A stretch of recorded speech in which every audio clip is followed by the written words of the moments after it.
Bonjour Emmanuel Laurentin, bonjour à tous, bienvenue sur les nouveaux chemins de la connaissance. Hey, you know what?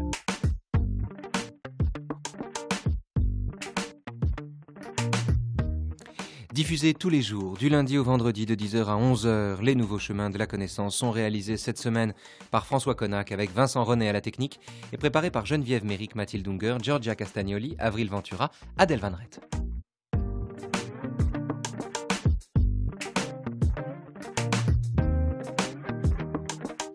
Adèle Van Rett que vous retrouverez justement dans 50 minutes pour le journal des nouveaux chemins.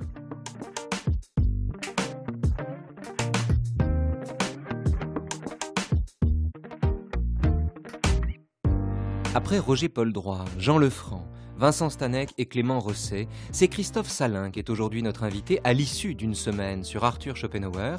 Christophe Salin, à qui nous devrons en janvier prochain un Apprendre à philosopher avec Schopenhauer chez Ellipse.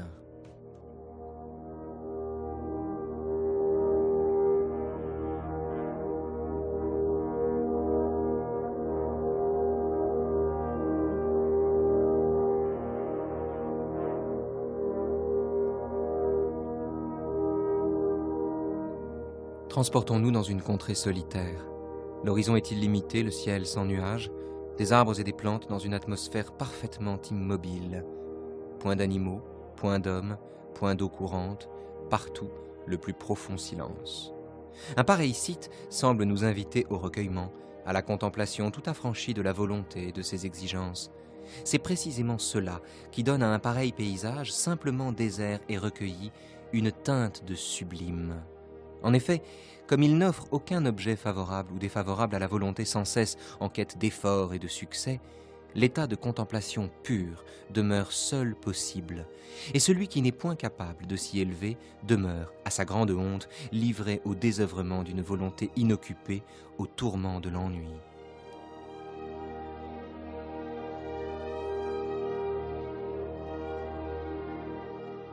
En présence d'un pareil site, nous donnons la mesure de notre valeur intellectuelle. C'est une excellente pierre de touche que notre plus ou moins grande aptitude à supporter ou à aimer la solitude.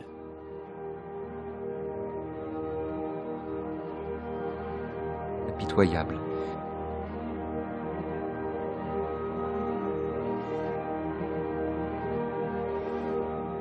Bonjour Christophe Salin.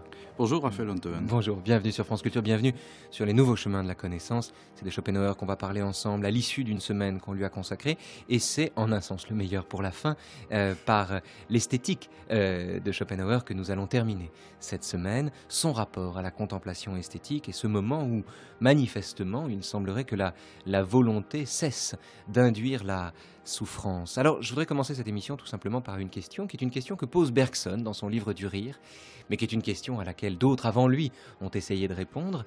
Quel est, aux yeux de Schopenhauer naturellement, l'objet de l'art, Christophe Salin? Alors, c'est une question qui est bien plus curieuse finalement qu'elle ne paraît. C'est une question classique, c'est vrai, mais qu'entend-on par objet? Ce serait peut-être la première des choses. Et si on devait répondre donc à cette question, par objet, finalement, que cherche à représenter l'art? Eh bien, je dirais tout d'abord, en excluant provisoirement la musique, les idées. Alors les idées, à entendre dans un sens platonicien, ce qui peut rendre justement l'esthétique de Schopenhauer un peu déroutante, car on pensait en avoir fini en philosophie avec la conception aussi métaphysique et aussi désincarnée, tout à fait. Alors ce sont... En même temps, pardonnez-moi, hein, juste, on est sur ce débat de l'esthétique platonicienne. L'esthétique de Schopenhauer ressemble à l'esthétique de Platon, incontestablement. Il y a en tout cas des points communs, il y a en tout cas des zones de discussion entre les deux. Il y a peut-être en même temps une différence, c'est que l'esthétique platonicienne, si j'ose dire, est indexée, en tout cas ce que Platon dit du beau, est indexé sur un progrès vers la connaissance. Tout à fait. Est-ce que c'est le cas chez Schopenhauer? Mais alors justement, chez Schopenhauer, et c'est pour ça que cette question de l'objet est importante, parce que à la fois on peut se demander ce que l'art doit représenter, et donc je vous dis les idées, mais en même temps on peut, quand on se demande quel est l'objet de l'art, on peut se demander quelle est finalement la finalité de l'art, ou en tout cas de la place que Schopenhauer prête à l'esthétique dans son système. Et de ce point de vue-là, on devrait dire non seulement que l'art représente l'objet, mais il a pour fin de mettre un terme au sujet. C'est-à-dire que l'objet contemplé, donc les idées, on en parlera, c'est aussi la suppression, en tout cas pour un temps, des atermoiements ou des tourments du sujet qui contemple.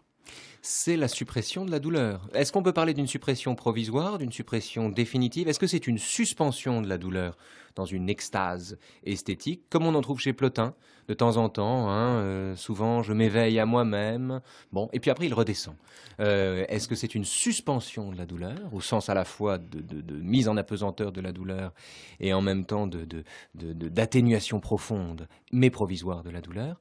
Ou est-ce que c'est une suppression définitive de la douleur de vivre ou d'exister? Alors là encore, je vais prendre la chose peut-être de deux façons. Finalement, on pourrait dire que si on s'en tient à l'existence humaine en tant que telle, l'expérience esthétique est une suspension momentanée de la douleur. En tout cas, suspension momentanée du désir. Parce que le désir, précisément, est l'expression du manque, et par conséquent, on doit lui accoupler la souffrance. En même temps, l'expérience esthétique a ceci de particulier que, en supprimant provisoirement, donc du point de vue de l'existence, le désir, elle nous fait entrer dans une sorte d'autre monde où le temps n'existe plus. Alors, ce qui pose, là encore, toute une série de problèmes. Après, il faudra aller dans des exemples, mais suspension du désir. Comment peut-on désirer ne plus désirer? Et d'ailleurs, la question se pose également avec le temps. Suspendre le temps, oui, mais pour combien de temps, Christophe Salin? Tout à fait. Et vous attendiez pas à des questions faciles, quand même. Ah, non, évidemment. Allez-y. Mais c'est vrai. Pour combien de temps cette éternité doit-elle durer? C'est bien toute la question. Et c'est pour ça d'ailleurs que l'esthétique de Schopenhauer, en tout cas la place qu'il accorde à la contemplation et la place qu'il accorde à l'art, doit toujours être pensée en relation avec ce qui, pour Schopenhauer, reste cependant le sérieux de l'existence, qui est la question morale. À la fin justement du livre où Schopenhauer a parlé de l'art, du génie, des différentes formes d'art, il dit, bon, maintenant il est temps de s'attaquer au sérieux. Et justement, le sérieux, c'est la question du mal, de la souffrance que l'on vit et qu'on inflige à d'autres. C'est la question de la responsabilité, la question de la liberté, etc. Donc, la place déjà que Schopenhauer donne à la question de l'expérience esthétique, c'est déjà une place qui est finalement indispensable. Sans doute indispensable pour supporter les misères de l'existence, mais ça ne peut pas correspondre à l'extinction pure et simple de nos tourments. C'est un avant-goût, on pourrait dire, de l'extinction des désirs. Alors, cet avant-goût de l'extinction des désirs relève-t-il chez Schopenhauer d'une ambition positive, ce qui serait paradoxal chez Schopenhauer, non pas parce qu'il est pessimiste, mais parce que pour lui, il n'y a que la douleur qui soit positive, et qu'en somme, le bonheur, ce qu'il appelle le bonheur, intervient comme une suspension justement provisoire de la douleur, et donc de façon négative. Hein. Le bonheur, c'est l'absence de douleur. De ce point de vue, il est assez épicurien d'ailleurs, en un sens. Oui. Mais stoïco-épicurien, ou épicuro-stoïcien, je ne sais pas comment on dit. Mais est-ce qu'il s'agit pour Schopenhauer de fuir le monde, de fuir là-bas, seul, vers l'esthétique, vers l'art, ou est-ce que c'est au contraire une façon d'y être davantage encore, c'est-à-dire d'être dans le monde avec, si j'ose dire, le bagage en moins de la douleur et des besoins que notre présence au monde implique? Oui, tout à fait. Au fond, on pourrait rapprocher Schopenhauer ici, quand on regarde ce qu'il écrit sur l'expérience esthétique, de certains passages qu'on trouve chez Bergson. C'est pour ça que quand vous en avez parlé, évidemment, ça fait sens. Et quand Bergson parle de la manière dont on considère les artistes généralement, c'est-à-dire des gens, des idéalistes, des gens détachés, des gens qui justement semblent être passé à côté de la réalité. Il dit la nature par distraction a créé des individus plus détachés que d'autres. Voilà, donc c'est vrai qu'en plus Bergson, et de ce point de vue-là, Schopenhauer, pour le rejoindre, distingue parmi les individus certains qui seraient plus ou moins aptes à ce type d'expérience.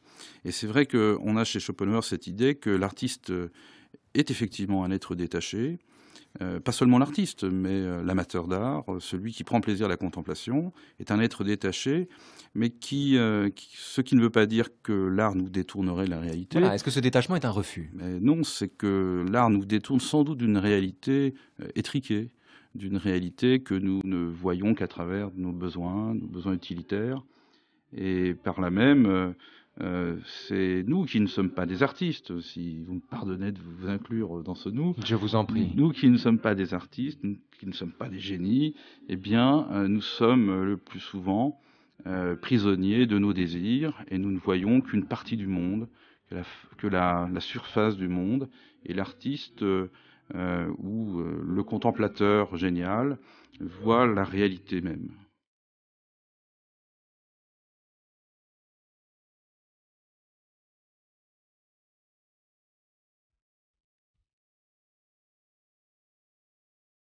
De ce que le génie consiste dans le travail de l'intelligence libre, c'est-à-dire émancipée du service de la volonté, il résulte que ces productions ne servent à aucun but utile. Musique ou philosophie, peinture ou poésie, une œuvre de génie n'est pas un objet d'utilité. L'inutilité rentre dans le caractère des œuvres de génie, c'en est la lettre de noblesse. Toutes les autres œuvres humaines ne sont faites que pour la conservation ou le soulagement de notre existence, sauf celles dont il est ici question. Seules, elles subsistent pour elles-mêmes et sont en ce sens comme la fleur ou comme le revenu net de l'existence. Aussi notre cœur s'épanouit-il à les goûter, car elles nous tirent du sein de cette lourde atmosphère terrestre du besoin.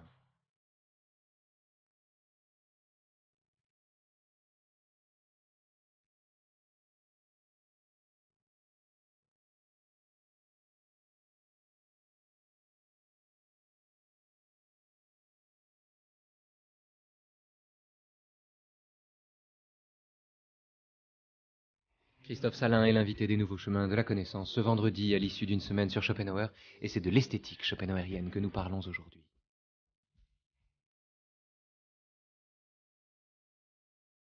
Christophe Salin, le texte que je viens de lire, qui est à la fin du Monde comme volonté et représentation, chapitre sur le génie, est un texte pour le coup, alors là vraiment typiquement bergsonien, où il s'agit de se défaire du besoin. Le génie, c'est ce qui nous affranchit du besoin d'un rapport utilitaire au monde, ce qui permettrait de penser que chez Schopenhauer, il ne s'agit donc pas tant, ce que vous disiez tout à l'heure, de nous éloigner des choses, mais plus exactement de les regarder en elles-mêmes, c'est-à-dire débarrasser de nous, débarrasser finalement, c'est ce que Sartre appelle la nature sans homme, débarrasser du besoin, c'est-à-dire du préjugé qui nous porte à les regarder plutôt que d'autres.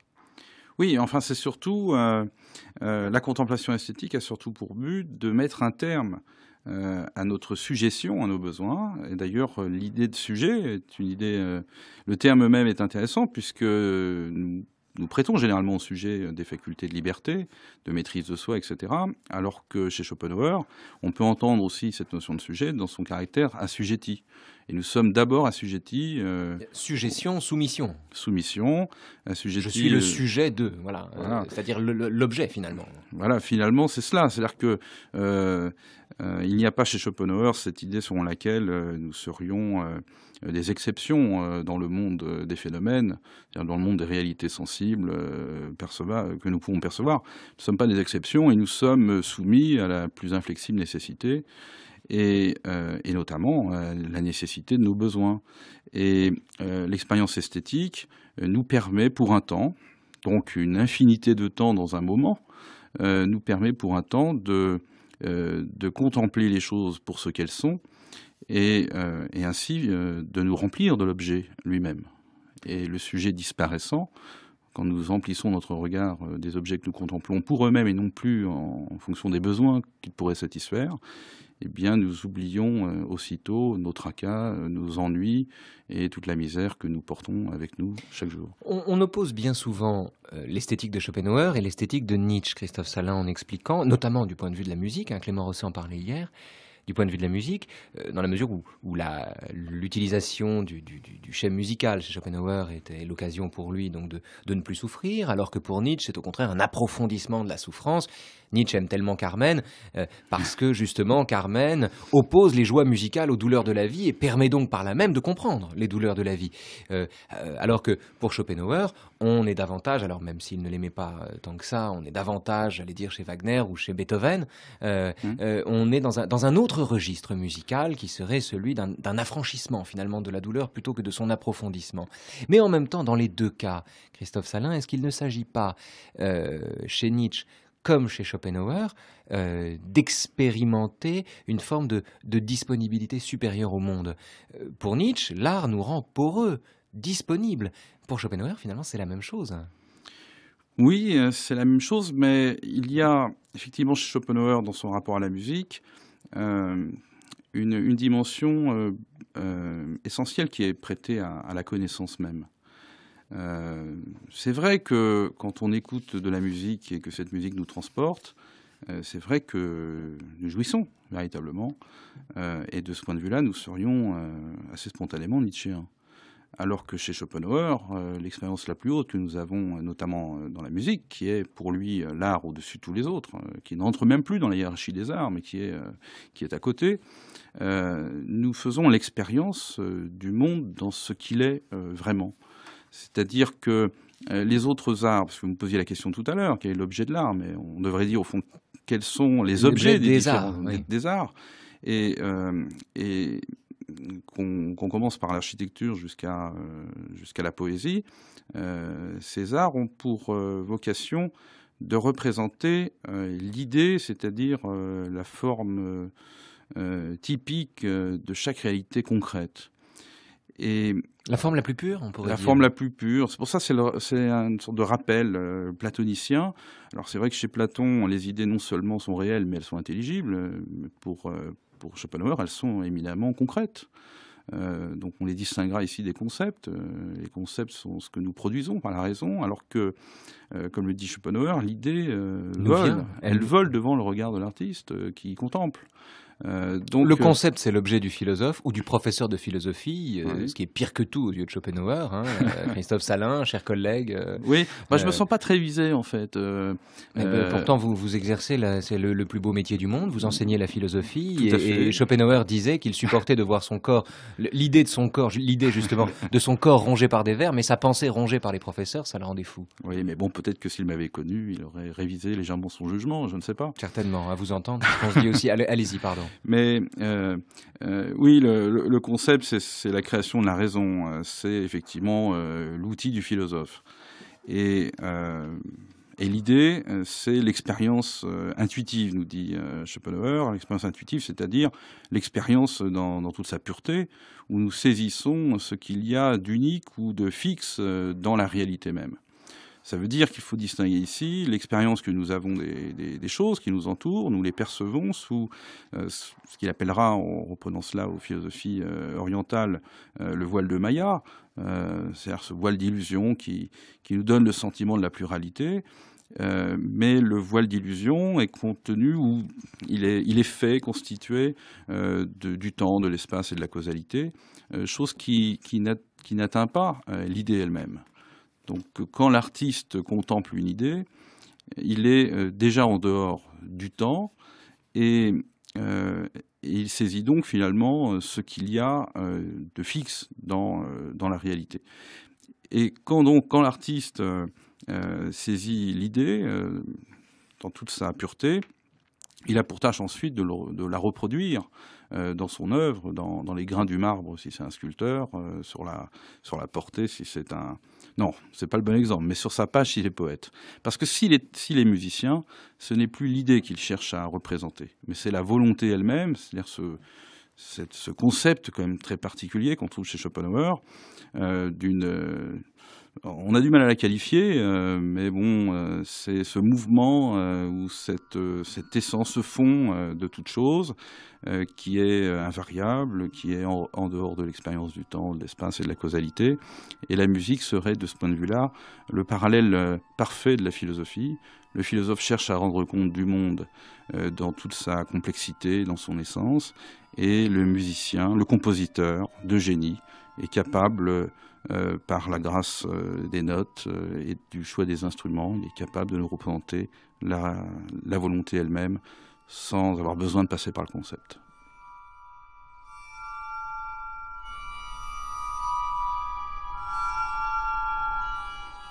Si le fameux voile de Maya, le principe d'individuation s'entr'ouvre devant les yeux d'un homme suffisamment pour que celui-ci ne fasse plus la différence égoïste entre sa personne et celle d'autrui, prenne part aux souffrances des autres individus autant qu'aux siennes propres, et devienne par là non seulement secourable aux autres autant qu'il se peut, mais même prêt à sacrifier sa propre personne s'il s'agit d'en sauver plusieurs, alors il va de soi qu'un homme comme celui-là, sachant reconnaître son être le plus intimement et le plus véritablement sien chez tous les êtres, doit aussi considérer les souffrances infinies de tout ce qui vit comme les siennes propres, et porter ainsi dans sa personne toutes les douleurs du monde. Il n'est plus étranger à aucune. Toutes les souffrances qu'il voit chez les autres et qu'il peut si rarement soulager, toutes celles dont il entend parler, et même celles qu'il peut croire possibles, agissent sur son esprit comme si c'étaient les siennes.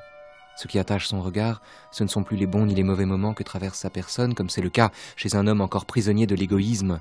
S'il a percé à jour le principe d'individuation, tout désormais lui est devenu également proche. Il voit le tout, il en saisit l'essence, et il la découvre en proie à un dépérissement constant, à des efforts vains, aux contradictions, au malheur.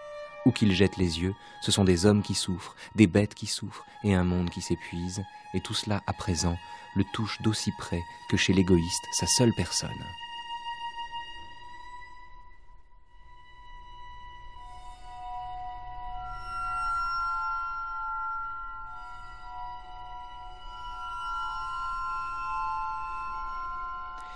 Christophe Salin, ce texte sublime de Schopenhauer est un texte dont on a lu d'ailleurs la conséquence chez Nietzsche dans La naissance de la tragédie, où il parle là encore de ce voile de Maya qui se déchire, qui est le moment finalement où l'individu, pétri de lui-même, imbu de lui-même, se découvre traversé par le monde, expression provisoire du monde, et découvre par là même son appartenance au monde, et également, peut-être en un sens, ce qu'on peut appeler son salut.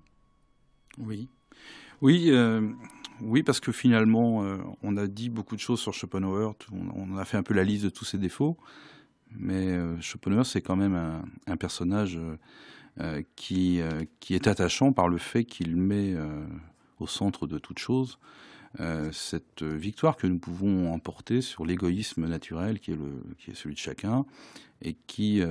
Égoïsme dont il fait le motif principal de tout élément existant, de la bête comme de l'homme.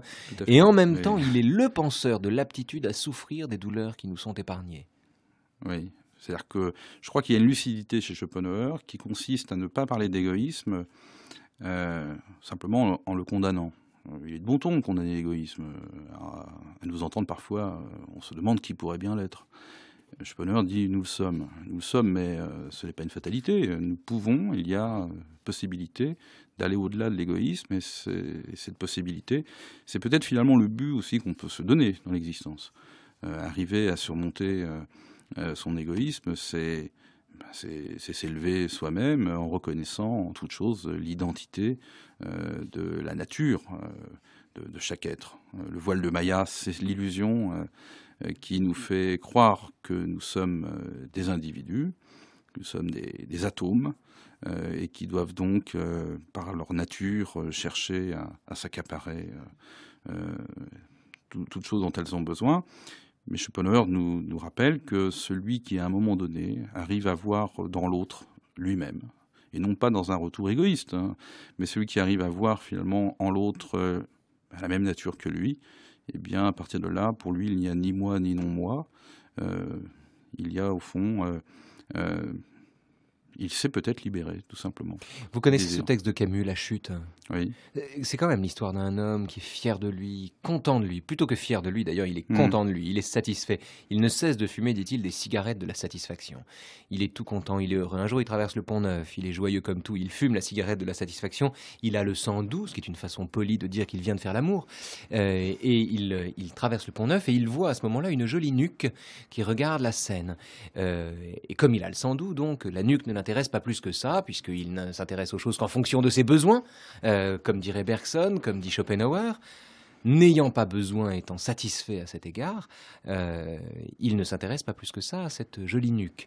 Et puis il continue à marcher, et il entend un cri, un hurlement et le bruit d'un corps qui tombe dans l'eau. Il comprend que la jolie nuque vient de se suicider. Il ne fait rien, il continue à marcher. Et à partir de là, cet homme-là devient sensible. Pour avoir méconnu cette douleur-là, délibérément, peut-être parce qu'elle était insupportable, devient profondément sensible aux douleurs des autres, réellement sensible, véritablement sensible. Est-ce qu'une expérience comme celle-là est susceptible d'éclairer ce que Schopenhauer dit de ce voile qui se déchire et qui révèle l'individu à sa condition d'appartenance au monde, de dilution de son individualité dans un univers plus vaste que lui? Oui, si on peut parler de remords, le remords, c'est cette expérience singulière qui nous découvre à nous-mêmes comme nous sommes. Schopenhauer fait une distinction entre le regret et le remords. Le regret, c'est finalement ce sentiment désagréable que nous avons quand nous nous rendons compte que si seulement nous avions su, eh bien, nous aurions fait autrement. Et le remords, quant à lui, c'est cette lucidité soudain qui nous atteint et qui nous apprend que, quand bien même nous aurions su autre chose, ce que nous avons fait, c'est ce que nous avons voulu. Et nous nous dégoûtons précisément d'avoir été ce que nous avons voulu. Et au fond, Schopenhauer dit que ce que nous sommes, c'est la volonté. Alors la volonté qu'il ne faut pas entendre simplement comme la volonté, c'est-à-dire cette représentation que nous avons, ces choix que nous pensons faire, etc. Mais Le je veux. oui, Le mais je veux arrogant de celui qui dit je veux ou je voudrais même, d'ailleurs, qui est faussement modeste. voilà. Mais la volonté dont parle Schopenhauer, donc c'est la volonté qu'on trouve chez l'homme, pour l'opposer généralement aux pulsions de l'animal. Cette volonté n'est jamais que la forme la plus élevée, que la volonté, je vais mettre un V majuscule, tant pis si on est à la radio, on entendra peut-être, la volonté qui est l'essence même du monde. Et ce que nous sommes, donc intimement, c'est ce vouloir vivre, cette volonté de vie, qui se découvre à nous, dans le remords, par exemple, puisque nous nous voyons tels que nous sommes vraiment. Et l'expérience de la pitié, que l'on peut mettre sur un plan, justement, la mettre en regard, l'expérience de la pitié, c'est l'expérience par laquelle non seulement nous nous rendons compte que nous sommes nous-mêmes volonté, mais nous nous rendons compte que ce que nous croyions être, c'est-à-dire des individus, n'était qu'une illusion que notre entendement avait tissée par le biais de l'espace, du temps et de la causalité. Donc dans la pitié, nous nous reconnaissons comme nous sommes et nous nous reconnaissons comme étant les autres, c'est-à-dire comme étant finalement partie de la même chose. Et dans le remords, nous avons une autre lucidité qui nous apprend que ce que nous sommes dans sa face la plus négative. C'est extraordinaire quand même d'entendre à quel point cet homme conservateur, réactionnaire, ce qu'on voudra, dynamite les fondements même de ce qu'on peut appeler une pensée occidentale, hein, c'est-à-dire une métaphysique du sujet. Oui, et non seulement il le dynamite, mais je crois qu'il rend service parce qu'effectivement cette idée du sujet qu'on situe généralement chez Descartes, pour faire très vite, cette idée du sujet, c'est finalement un peu la béquille avec laquelle nous avons appris à marcher, parce que du coup maintenant nous fait boiter. Et maintenant elle nous fait boiter, et c'est pour ça que l'expérience de l'art, c'est l'occasion de s'en débarrasser momentanément, qu'enfin le sujet ne soit plus un poids, que nous puissions regarder les choses comme elles sont, que nous puissions justement avoir une sorte de jouissance sans désir, parce que le désir charrie toujours l'expression du manque qui est la souffrance. Et là, nous aurions une jouissance pure qui serait une jouissance essentiellement intellectuelle. Enfin, la pensée qui nous maintient parfois dans l'illusion, elle nous fait croire que nous sommes des individus, eh bien la pensée, en s'attachant à l'objet lui-même, nous découvre que nous sommes partie intégrante de la réalité. On va revenir sur cette question de la jouissance sans désir. J'espère qu'on aura le temps de le faire avec vous, Christophe Salin, aujourd'hui. Avant cela, il faut rester encore sur cette dilution de l'individu. Je voudrais vous proposer, on a choisi, Avril Ventura a trouvé en repérant quelques textes pour illustrer cette semaine sur Schopenhauer, un extrait de Hermann Hesse, un extrait du Loup des steppes, dans lequel on assiste à le récit d'une remise en cause, justement, du principe d'individuation, enfin de l'idée même d'individu. Je serais curieux de savoir si, selon vous, c'est une illustration, là encore, de ce que Schopenhauer décrit quand il parle de ce voile de Maya qui se déchire. Écoutez. Nous ne devons pas nous étonner qu'un homme aussi renseigné et intelligent qu'Harry puisse se prendre pour un loup des steppes, qu'il croit pouvoir faire tenir la structure complexe et riche de sa vie dans une formule aussi simple, brutale et primitive. L'homme n'est point capable de penser dans une grande mesure, et même le plus cultivé, le plus intelligent d'entre les humains ne voit le monde et surtout ne se voit lui-même qu'à travers les lunettes de formules naïves, simplifiantes et falsificatrices. Car c'est, à ce qu'il paraît, un besoin inné et obligatoire de tous les êtres de se représenter leur moi comme une unité. Aussi fréquemment, aussi profondément que soit ébranlée cette illusion, elle se reforme et se consolide toujours immédiatement. Quand, dans les âmes humaines douées d'une organisation délicate, éclot la prescience de leur multiplicité, quand elles brisent, comme tous les génies, l'illusion de l'unité individuelle et se sentent une multitude, un faisceau de moi disparates, elles n'ont qu'à l'exprimer pour que la majorité les enferme, appelle au secours la science, constate la schizophrénie et protège l'humanité contre l'appel à la vérité sortant de la bouche de ces malheureux. Mais à quoi bon perdre des mots, à quoi bon dire des choses que chaque être pensant doit savoir lui-même, mais qu'il n'est pas d'usage d'exprimer? Par conséquent, lorsqu'un homme s'enhardit à étendre l'unité illusoire de son moi à la dualité, il est déjà presque un génie, ou du moins une rare et intéressante exception. En réalité, aucun moi, même le plus naïf, n'est une unité, mais un monde extrêmement divers, un petit ciel constellé d'astres, un chaos de formes, d'états, de degrés, d'hérédité et de possibilités.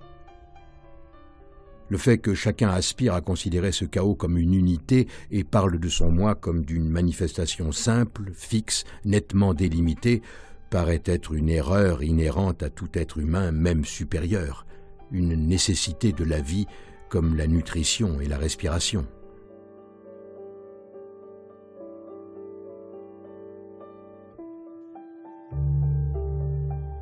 Christophe Salin est l'invité des Nouveaux Chemins de la Connaissance, l'issue d'une semaine sur Schopenhauer. C'est de l'esthétique schopenhauerienne que nous sommes partis pour en venir à la question de l'individu et à ce texte d'Hermann Hesse, Le Loup des steppes. Aucun moi n'est une unité mais un petit ciel. Hermann Hesse s'en prend aux lunettes simplificatrices qui éprouvent le besoin de fabriquer un moi, de le constituer en unité. Il faut briser cette illusion, l'illusion d'une unité finalement au profit d'un devenir multitude, ou en tout cas au moins d'un devenir dual. Mais ce serait toujours ça de donner finalement. Est-ce qu'on est avec un texte comme celui-là, dans ce que Schopenhauer désigne comme le déchirement du voile de Maya et ce sentiment d'appartenance au monde? Oui, bon, on sait que Hermann Hesse a lu Schopenhauer, donc le rapprochement est tout à fait justifié.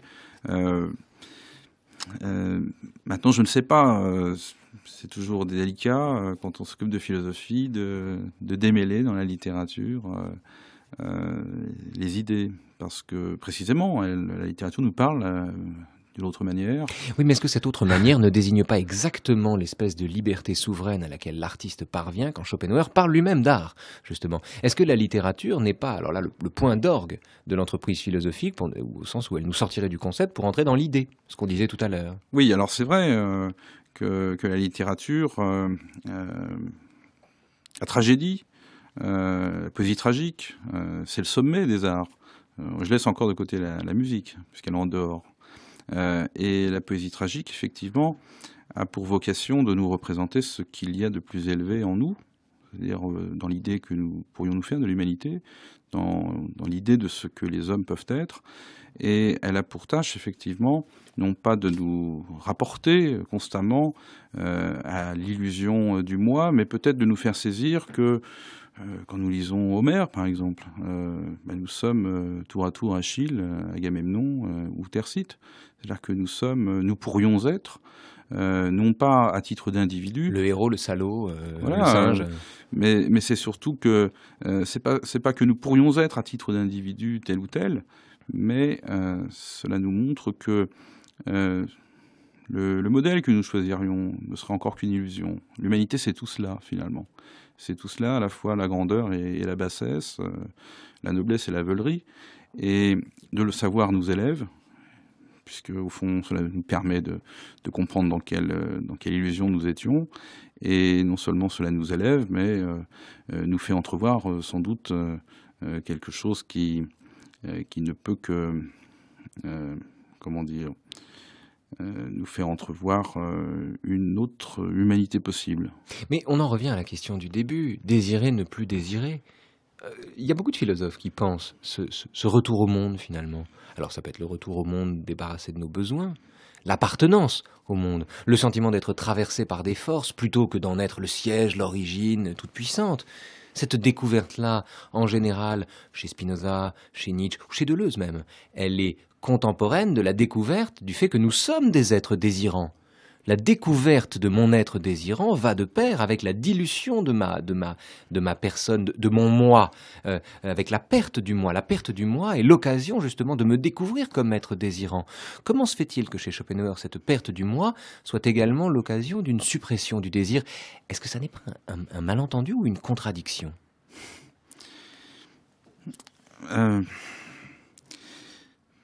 C'est pas évident parce que l'œuvre de Schopenhauer, la philosophie de Schopenhauer est la philosophie d'un homme de 30 ans qui a une expérience du monde particulière, singulière, marquée effectivement par le spectacle de choses très désagréables, voire effroyables quand il était jeune. Le bagne de Toulon, oui. Le bagne de Toulon, l'exécution capitale quand il était à Londres, il assistait à l'exécution et comment dire, Schopenhauer a bien saisi que un art qui n'aurait pour vocation que de nous représenter le réel tel que nous pouvons déjà le voir serait un art qui ne serait que le prolongement de l'expérience de tous les jours. Et il faut croire l'expérience intime que Schopenhauer fait de l'art. Et nous-mêmes, quand nous lisons un bon livre, quand nous regardons un bon film, nous écoutons une belle musique, nous devenons peu à peu autre chose que nous-mêmes. Et quand nous en sortons, les images nous flottent encore dans la tête, le monde a pris une autre couleur. Et cet état particulier où justement le monde nous touche autrement. C'est bien au fond que notre moi, si je reprends ce terme, a changé, ou qu'enfin il s'est libéré de ce qui le constituait sans doute, mais qui ne suffit pas à l'épuiser. Sacha Guitry disait que quand la musique, le privilège du génie était que quand la musique de Mozart s'était tue, le silence qui la suivait était encore de lui. Est-ce que c'est dans ce sens-là que vous le dites, oui, Christophe Salin? Oui, c'est dans ce sens-là. Oui, c'est dans ce sens-là. Et effectivement, Schopenhauer adorait la musique, il en jouait lui-même, il avait énormément de goût, et sans doute cherchait-il, et bon, on a des pages dessus, où il est très attentif à l'art d'écrire. Et justement, il peste souvent contre ces gens qui veulent se faire écrivains et qui torturent la langue. Et bon, et il y a l'expérience intime de l'expérience esthétique est sans doute, alors peut-être de manière non rationnelle, de manière non pensée comme on pourrait l'imaginer, et peut-être effectivement le point de départ de cet infléchissement qu'il donne à l'esthétique. Comme je le rappelais tout au début de cette émission, Schopenhauer, ce n'est pas un philosophe qui s'intéresse à l'esthétique. C'est un philosophe qui considère que l'esthétique est d'emblée un élément fondamental de l'existence humaine et par voie de conséquence de la philosophie. Schopenhauer explique que c'est la connaissance de la mort, c'est la crainte de la mort qui fait de nous des êtres métaphysiques. En somme, si Dieu existait, c'est-à-dire si nous ne mourions jamais, nous n'aurions pas besoin d'y croire. Le fait même de l'inexistence de Dieu, c'est-à-dire notre caractère d'être mortel, est avéré en un sens par le besoin que nous avons de croire en lui. De ce point de vue, Schopenhauer fait la généalogie du besoin que nous avons de croire en Dieu. Il ne s'agit plus de savoir si Dieu existe, mais de savoir d'où vient le besoin que nous avons de penser que le monde a une cause et que cette cause s'appelle Dieu. Est-ce qu'il fait de la même façon, est-ce qu'il procède à un instant dans ses textes de la même façon, est-ce qu'il fait la généalogie du désir d'esthétique que nous avons? Est-ce qu'en somme, le fait même que la vie soit douleur est la condition du plaisir esthétique? Est-ce que la douleur est le préalable à l'esthétique, ou est-ce qu'elle est à elle-même sa propre fin, Christophe Salin? Oui, oui, je comprends bien. En fait, c'est difficile justement de démêler cela. Qui vient avant l'autre? Sans doute, si nous ne souffrions jamais, nous n'aurions aucune espérance du moindre bonheur. Si notre vie s'écoulait sans souffrance, une existence de pure jouissance, on peut même se demander tout simplement si on ferait de la philosophie. Sans doute on n'aurait pas besoin de croire en Dieu, on n'aurait pas besoin de faire de la philosophie non plus. On n'aurait pas besoin de travailler non plus. On n'aurait pas besoin de travailler, et au fond on n'aurait peut-être justement aucun besoin, et cette existence serait peut-être encore pire que celle que nous connaissons. Oui, les alouettes nous tomberaient toutes rôties dans la bouche et on s'entretuerait finalement, voilà, parce qu'on s'ennuierait. Oui. Voilà, on serait dans l'ennui, dans l'attente sans objet, qui est d'ailleurs un des résultats possibles de la recherche du bonheur, de la recherche de ce qui pourrait satisfaire nos désirs. On jouit plus de ce que l'on n'a pas. C'est ce que disait Rousseau et que reprend Schopenhauer. Le prix des choses, nous pouvons l'estimer une fois que nous les avons perdues. Et c'est dans ce Prévert qui dit « J'ai reconnu mon bonheur au bruit qu'il a fait en partant ». Ben oui, parce que comme vous disiez tout à l'heure, le bonheur est négatif chez Schopenhauer et la douleur est positive, mais il faut l'entendre de manière au fond très simple. La douleur est positive, c'est-à-dire qu'il n'y a que cela que nous ressentons vraiment.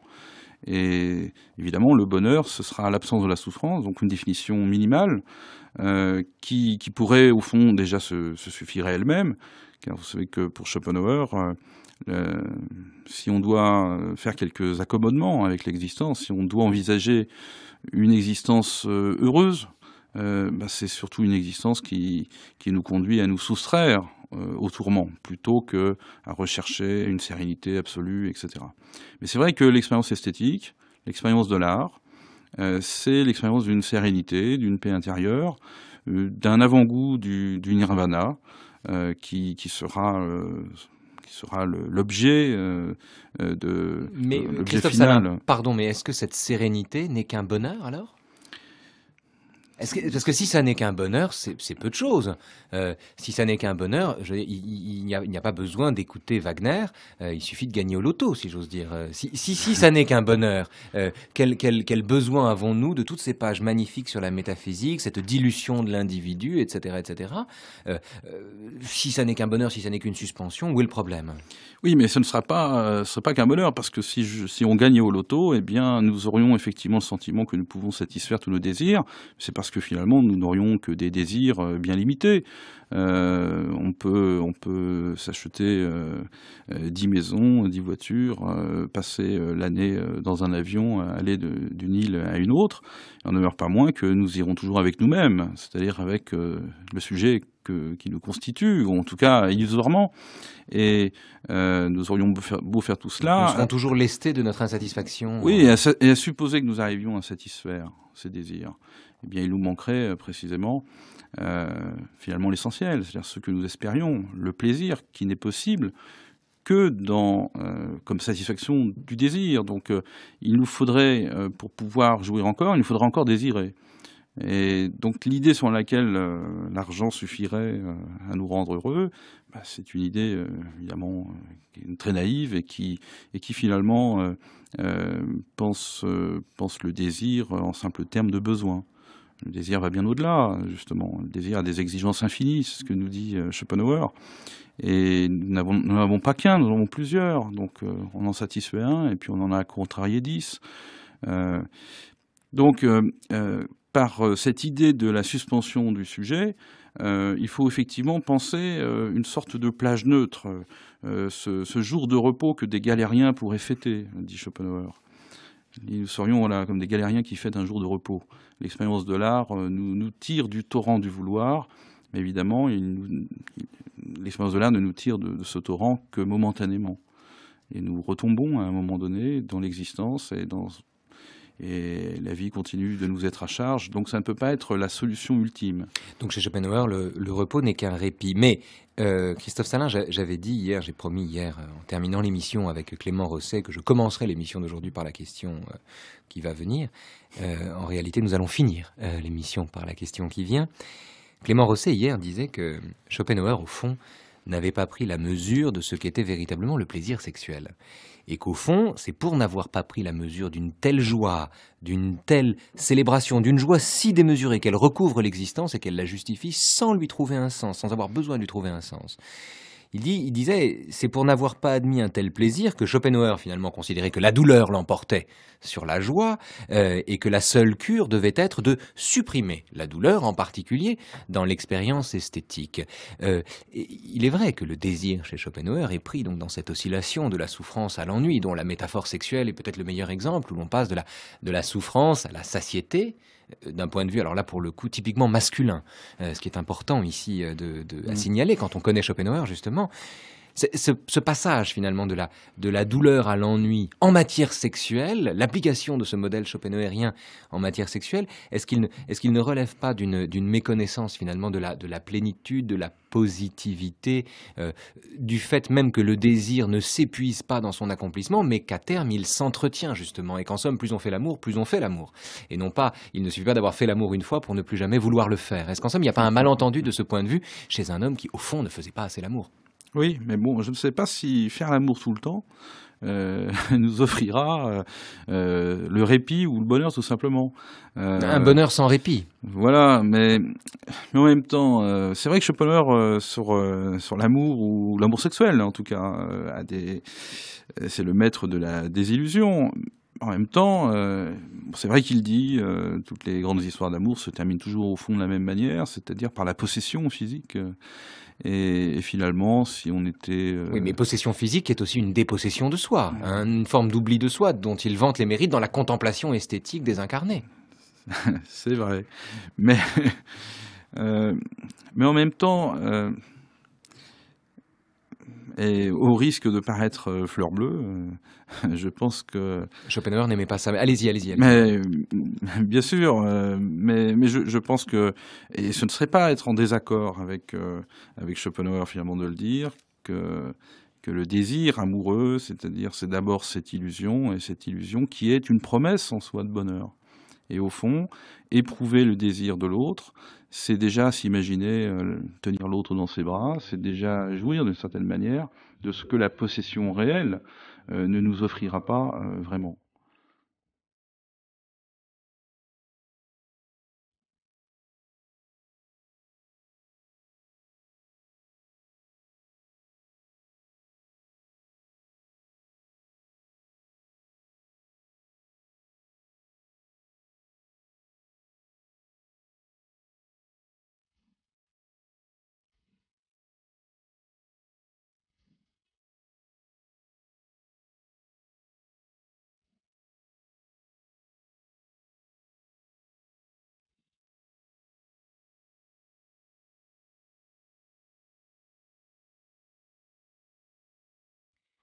Merci Christophe Salin d'être venu nous voir. Je signale, donc j'annonce, je signale à venir donc la parution prochaine d'un Apprendre à philosopher avec Schopenhauer chez Ellipse, excellente nouvelle collection chez Ellipse. Apprendre à philosopher A. On avait reçu Agnès Cugnot il n'y a pas longtemps pour nous parler de Apprendre à philosopher avec Machiavel. Là, c'est Schopenhauer et c'est en janvier.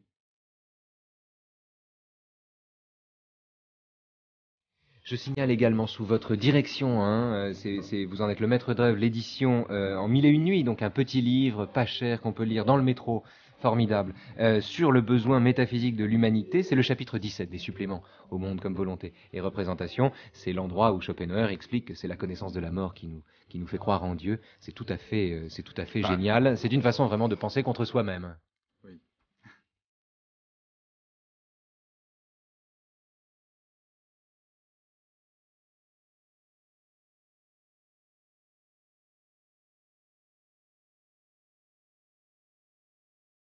10h50 sur France Culture, on passe de Schopenhauer à l'apprentissage.